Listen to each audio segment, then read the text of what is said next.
On her return to the palace, Viola told the Duke of her ill success with Olivia. Orsino then determined to send no more messengers to the day. He would go and speak with her himself. He set off for Olivia's place with Viola and numerous other attendants. They were kept waiting at the gare some time before Olivia appeared. While they were waiting, the Duke's officers came up to him, with their prisoner, Antonio. "My lord, this is the man who wounded your nephew," they told the Duke. "We have arrested him according to your orders." Viola was anxious to help Antonio, and so she told her master how he had helped her. "But then, he spoke so strangely that I could not understand him," she added. Antonio, taking Viola for Sebastian, told the Duque of Sebastian's ingratitude. For the past 3 months he had been Sebastian's true friend. That very morning they had landed in Illyria. He had followed Sebastian to the city, although he knew that he would be arrested if he were discovered. He said Sebastian had refused to return his purse to him and had even pretended not to know him. "You must be mad, fellow," Duke Orsino told him. "For the past 3 months this boy had been serving me as my page."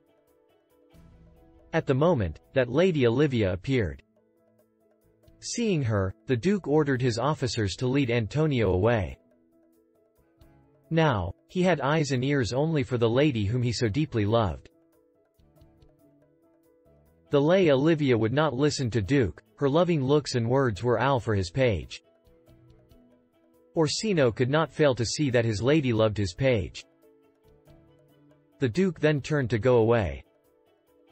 With sharp words, he ordered Cesario to follow him. Viola gladly obeyed, for she had no wish to stay with Olivia. "Stay," Olivia cried to Viola. "I shall go with my master. I love him more than my life, more than I shall ever love a wife," Viola told her. "Cesario. Husband." "Stay," cried Olivia, forgetting her promise to keep her marriage secret. "Husband," cried the Duke in great astonishment. "Yes, my husband, and he cannot deny it," Olivia told him. "My lord, I am not her husband," Viola said. Lady Olivia sent for the priest who had married her and Sebastian. "Holy Father, tell us, did you, or did you not, marry me and Cesario?"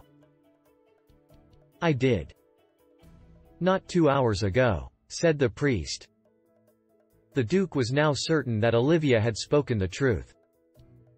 Cesario, his faithful Cesario, had lied to him. And how falsely he had behaved.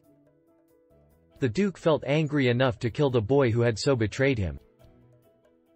"Never come near me again," he cried to Viola. Viola was deeply distressed. So was the Lady Olivia. At that moment, Sebastian came up to them.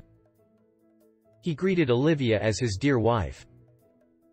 He turned to Antonio, saying, "Good friend, how glad I am that I have found you at last.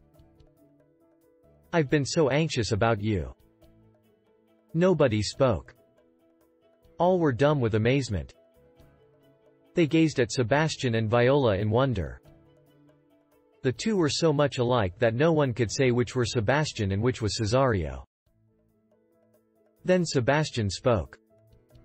"If you were a woman, I should welcome you with tears of joy as my sister Viola.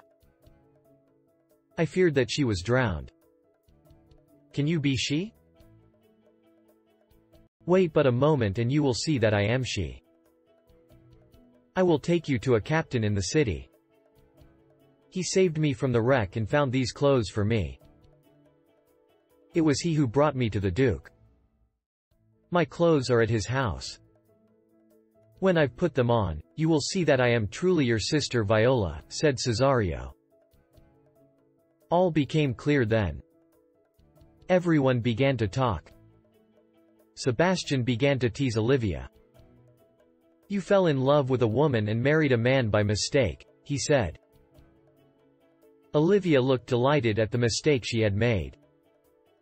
Duke Orsino gave up all hopes of ever marrying Olivia. He remembered how Viola had often said, "I shall never love a woman as much as I love you." He now understood what she meant.